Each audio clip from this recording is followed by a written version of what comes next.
27 years ago, the gates of Janus had been closed, signifying peace.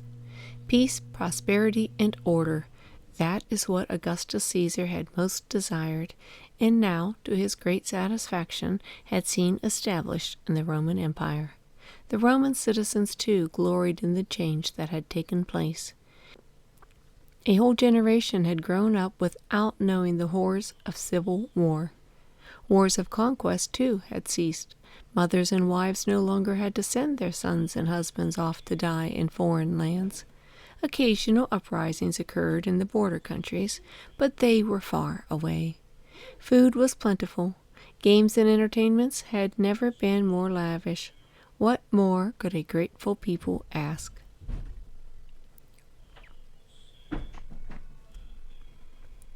Upon a sudden impulse, one night in the theater in the winter of 2 B.C., the people rose to their feet in a body, turned to the emperor's box, and hailed him as Pater Patriae, father of his country. Soon after that, the Senate, also at a loss to know what further honor to bestow upon Augustus, followed the lead of the people. By unanimous vote they passed a decree, and conferred the title upon the emperor in these words: "With hearty wishes for the happiness and prosperity of yourself and your family, Caesar Augustus, the Senate, in agreement with the common people, salute you by the title of Pater Patriae, father of your country." Augustus was deeply moved, and there were tears in his eyes as he replied, "I have now arrived at the summit of my desire, O senators. What more have I to ask of the immortal gods but that this, your affection for me, continue to the end of my life?" His eyes were filled with tears, but only in part with tears of happiness. Mingled with them must have been tears of grief. They had wished for the happiness of himself and his family. As father of his country, he had been honored and successful, but as father of his family, what disgrace had been brought upon him in that same year, and by his only child, his daughter Julia.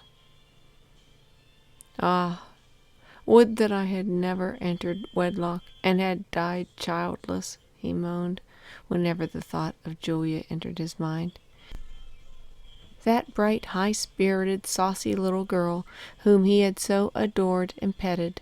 The ugly truth about her dissolute life had reached her father at last, and it had almost broken his heart.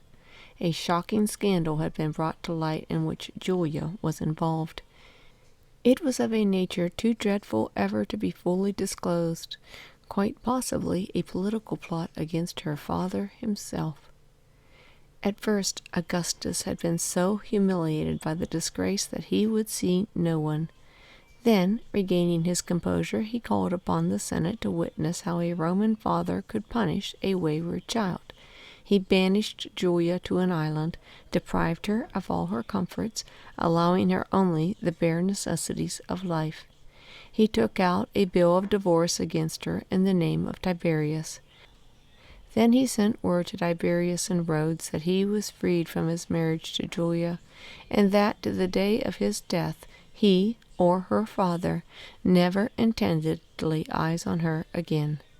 Tiberius protested in a reply to his stepfather against being overly harsh. He also expressed his desire that Julia should keep all the gifts that he himself had given her. Tiberius also requested permission now to return to Rome. He did not wish to re-enter public life, but he would help advance the careers of Gaius and Lucius, the younger members of the family.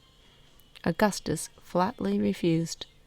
"Since you are so ready to desert your family, you may dismiss all anxiety concerning them."